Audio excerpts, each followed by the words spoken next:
This is the Master Brewers Podcast, brought to you by the Master Brewers Association of the Americas, a volunteer organization dedicated to continually improving the products and processes of our membership since 1887. Let's go!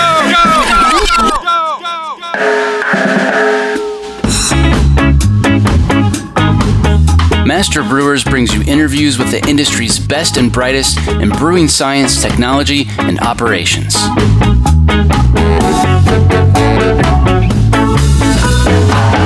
Calm down, I'm moving too fast. This Master Brewers podcast is proudly sponsored by Hopsteiner, a global leader in the hop industry focused on quality, sustainability, and innovation in new hop varieties and hop products. Contact our brewery sales team to provide you with the hop-related tools you need to craft your next great beer. For more information, visit hopsteiner.com.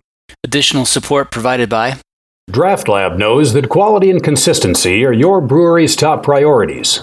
Draft Lab provides easy-to-use sensory analysis tools designed to bring your tasting data into action. To start your free 2-week trial today, visit draftlab.com. That's DRAUGHT lab.com.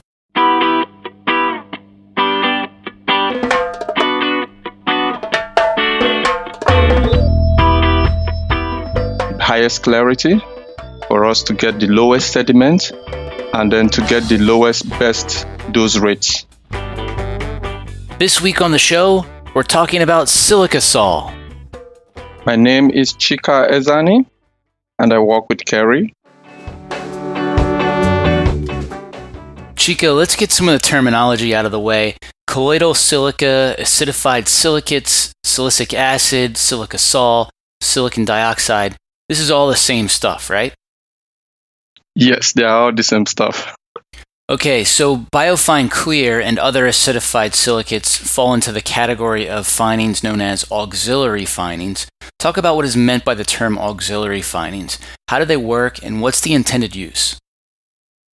These auxiliary finings are finings that you use at the end of your fermentation when you're moving your beer from your fermenter to your storage vessel. And so they are added to help to clarify the beer.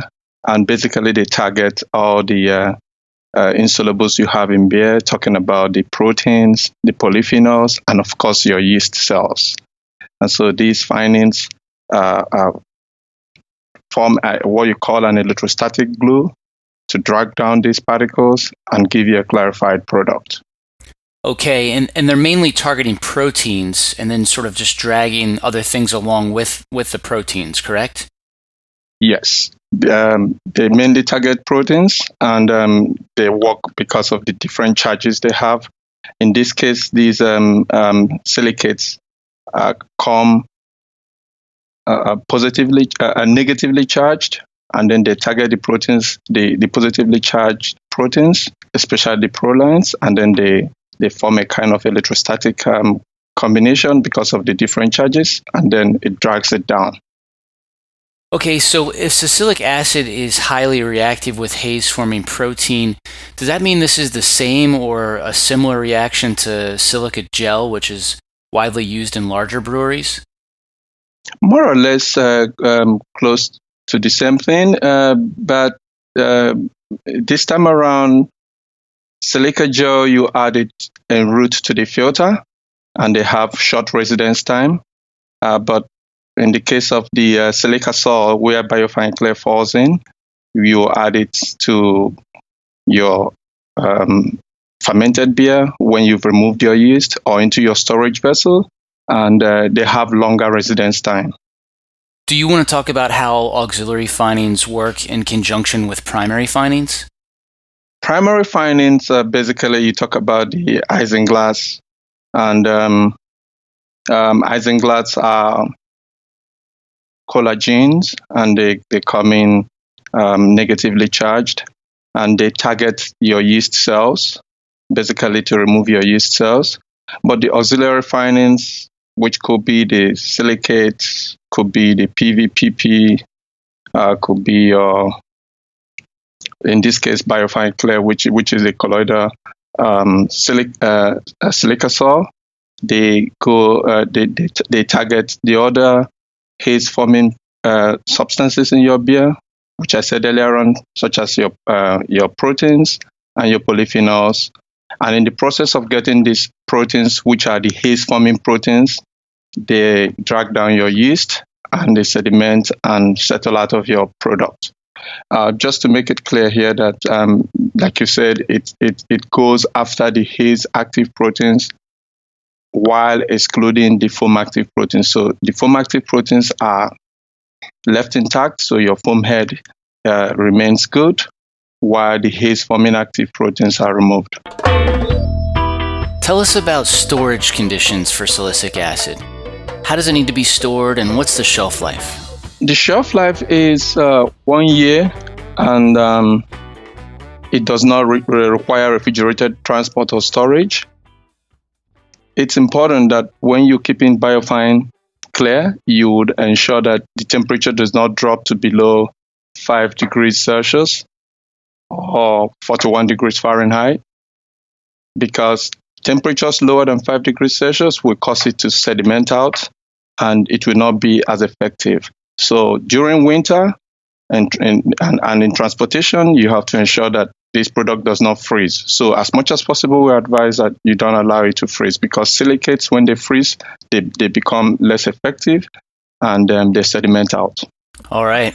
So don't order it in January, right? Order it all the time of the year, but make sure that you ensure that they don't freeze out. Okay, I want to get into the practicalities of using silicic acid in a small brewery. I've seen lots of variability among craft brewers who use it, and there's been a lot of interesting discussion about this topic on Master Brewers Ask the Brewmasters over at community.mbaa.com. What do you consider best practice for dosing silicic acid into a fermenter? The best practice would be to dose it into the beer streams during the transfer from the fermenting tank to the storage tank after your beer chiller. So once you finish your fermentation and you remove your yeast, and then you start crash cooling your beer en route to your transfer to this secondary or storage vessel, then you can add your biofine clear. But I am aware that there are cases where you have only one vessel, and in the case of unitank operations for the small brewers, it's important to, prior to the addition of the biofine clear, once you have achieved your target gravity, allow the temperature to drop to about 4 degrees Celsius or 39 degrees Fahrenheit. And at this point, you will have removed at least 90% of your yeast. They will have settled out and you will have cropped it. Then you introduce the solution with the aid of a suitable centrifugal pump. And this solution should be injected rapidly into the tank with good mixing. Additional mixing can also be achieved by CO2 rousing or CO2 sparging for about 5 to 10 minutes, and then allow the finings to stay with the beer, and then allow the temperature to drop from, remember we said earlier on, we start at 4 degrees Celsius or 39 degrees Fahrenheit, allow the temperature to drop to 0, and if possible, -1. So the colder the temperature, the better the performance. Yeah, I've seen some folks just add it directly to the top of the fermenter while bubbling CO2 in through the bottom to mix it, while others are setting up a pump loop, similar to what I think you just suggested, where they dose it in and try to mix up the tank. Have you seen any big differences in performance for those two methods, or maybe any other methods you've seen out there? Yes, the optimal way for the addition of biofine clear is to add it online en route into the beer stream as the beer is moving from the fermentation vessel to the storage vessel. So if you have a 2-tank vessel system, that is perfect. But like I said, we are aware that most people operate the 1-tank vessel system, and so make sure the yeast is cropped out. Make sure that the temperature of the beer is dropped to about 39 degrees Fahrenheit. Then add biofine clear with the aid of a pump, and as much as possible ensure there is no oxygen ingress, and then circulate. If you don't have that facility, you can use CO2 rousing for at least between 5 to 10 minutes Once that is done, the biofine clear action in settling out the components that we are targeting here, which is the haze, will still be as good as if you're adding it in a two-vessel system.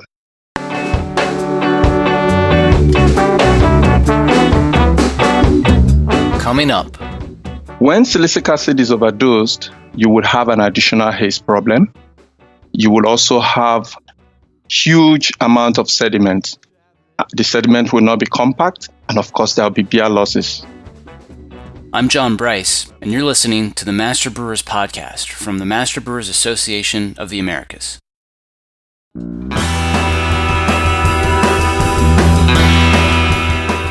This Master Brewers Podcast is proudly sponsored by Barna Mechanical, a full-service design-build firm specializing in turnkey process and utility systems for the brewing industry. We partner with some of the best craft brewers in the U.S. to ensure the great beer they brew is what their customers get in every glass, bottle, can, or keg. You know beer. We know breweries. Additional support provided by ABS Commercial is a full-service brewery and parts outfitter. From our Raleigh headquarters to our Denver office, we proudly offer brew houses and fermenters from 3 barrels and up, yeast brinks, boilers, kegs, chillers, tri-clamp, and other stainless parts, all with the quickest delivery and lead times in the industry. Learn more at abs-commercial.com or call 877-BREW-ABS. ABS Commercial. We are brewers. Here's what's coming up on the Master Brewers calendar. Don't miss the keg cleaning and sanitizing webinar September 12th. District Western New York meets at FX Mat in Utica September 13th. The District St. Paul Minneapolis Golf Outing and Meeting is September 14th. The St. Louis Annual Golf Tournament is September 20th. District Milwaukee meets at City Lights Brewing September 20th. District Pittsburgh has their fall meeting at Mindful Brewing September 24th. The 2018 District Ontario Iron Brewer September 28th. District Southern California meets in San Diego September 29th. Founders Brewing is hosting the Master Brewers HACCP course in Grand Rapids October 1st and 2nd. The District Northwest Fall meeting is in Yakima October 12th and 13th. Don't miss the Can Seaming webinar October 19th. District Philly meets October 19th and 20th. And the Master Brewers 2-week Brewing and Malting Science course begins in Madison October 21st. View the full calendar of events at mbaa.com for more details or to find a district meeting near you.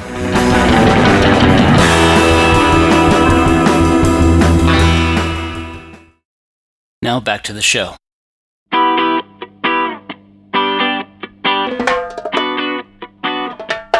Can you tell us, is performance dependent on beer pH? Well, the beer pH always falls between 3.8, 4.2, and so I wouldn't. The beer pH would not affect your performance, the performance of this substance. And roughly how long should we expect for complete sedimentation to take place? Provided the temperatures are right, that is, if you have good cooling and you have your temperatures as low as between 0 degrees Celsius to -1 degree Celsius, or at worst 4 degrees Celsius, which is 39 degrees Fahrenheit, we see beer clarity coming out good within 8 hours and moving on to 12 hours. Talk about findings optimization trials. How important is it to do those for auxiliary findings like Biofine Clear? It's important that before we use this product, we do an optimization trial. The aim of such optimization trial is for us to get the highest clarity, for us to get the lowest sediment, and then to get the lowest best dose rates. It's important that this optimization is done because of the fact that we know that each time you have a different beer, either it's an ale or a lager beer, it's important you do your optimization. Different type of beers that you make, you have to do optimization. And each time you have changes in your yeast strain, there's need for the optimization. Most importantly, when there are new season malts, you have to do optimization. So the optimization would definitely will give savings to the brewer so that you are not overdosing the product and wasting your money, and at the same time creating some other haze issues. Let's talk about some of the symptoms of over or underdosing silicic acid. When silicic acid is overdosed, you would have an additional haze problem. You will also have huge amount of sediment. The sediment will not be compact, and of course, there will be beer losses. So we wouldn't want that, and that's why we always advise optimization. And when you overdose, you have a lot of yeast cells still remaining in suspension, high yeast count, and the sediment will not be adequate, and the beer clarity will not be there. Are there any food safety concerns with overdosing silicic acid findings? No. Once you overdose it, you will definitely notice that you will have haze issues, and then you will have to reapply your, give it longer settling time, and of course, we expect that once you get the right dosage and once you have the right reactions taking place, you would see the insoluble silicic acid hydrogel settling at the bottom and dragging and taking down your yeast and all the haze-forming proteins. Isinglass is known for its ability to resettle, for example, when a cask has been moved. What happens if a tank or a cask is fined with silicic acid but gets mixed again later? Will it resettle completely? As much as possible, once you've added your silicates into your beer and given it the right temperature and allowed the right residence time, we find out that once it forms that the insoluble silicic gel, it will sediment out. Earlier, we discussed that the intended application for auxiliary findings is to prepare the beer for primary isinglass findings. Yet, there are a lot of U.S. craft brewers out there using silicic acid by itself, often at dose rates above recommendations. What are your thoughts there? Wouldn't they get far better results following auxiliary findings with an isinglass finding? It all depends on what your intentions are. We are aware of the fact that of late the consumers are getting more and more aware about what they are drinking and what goes into what they are taking into their beer. Isinglass is a collagen animal-based product, and these colloidal silica saw biofine clear gives you the option of adding a non-animal product into your beer, gives you the option of meeting up with the vegan and vegetarian demands, and it is and so by so doing, I would say whatever works for you. If you don't want to use isinglass, silica saw in the form of biofine clear would meet your demand. It will still clarify your beer. It doesn't need to go in combination with isinglass. Earlier this year, there was a post on Ask the Brewmasters regarding whether or not the FDA requires removal of colloidal silica solutions from beer. That post included a link to the Code of Federal Regulations, which specifically mentions use as a stabilizer in the production of beer, and also indicates that it must be removed from the beer by filtration prior to final processing. Does this mean that all those brewers out there who are using Biofine Clear or similar products as an alternative to filtration are technically in violation? As much as possible, would always advise brewers to stick to the local legislation or regulation wherever you're using any of these products. We know that if you're using PVPP or silica gel or any of the fining agents, that it often goes with filtration. In this case, what we advise is, depending on the country of use and the local legislation, we advise the brewers to stick to those legislation and ensure that they are within obeying the law. Chika, do you have any other do's and don'ts for us? Do not store it below 5 degrees Celsius or 41 degrees Fahrenheit. And then do a lab scale optimization for each beer type, and whenever there are changes in process, it could be new malt season, it could be changes in your yeast strains, always do optimization so as to get better use of all these products. And of course, ensure that there is thorough mixing, either by dosing online or by using rousing with CO2.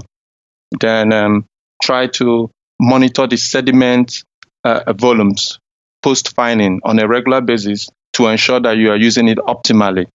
And then finally, if you are dosing it in a form of a dilute solution, try to use up the solution you've created within 24 hours. So that we would, to be sure that you don't have a contamination. So basically, this would be my advice on that. That was Chika Ezeani here on the Master Brewers podcast. If you've got a question about Biofine, post it to Ask the Brewmasters. It's the industry's best technical forum. Unlike others, it's only for technical questions, and it's moderated for accuracy by a team of industry experts. Post your question today at community.nbaa.com. Did you enjoy today's episode? Would you like us to keep making more? If so, there's a really simple way you can let us know. Subscribe, rate, and review the Master Brewers podcast on iTunes, Stitcher, or wherever you get your podcasts. It's like that one day, like everyone else did. Count down, I'm moving too fast.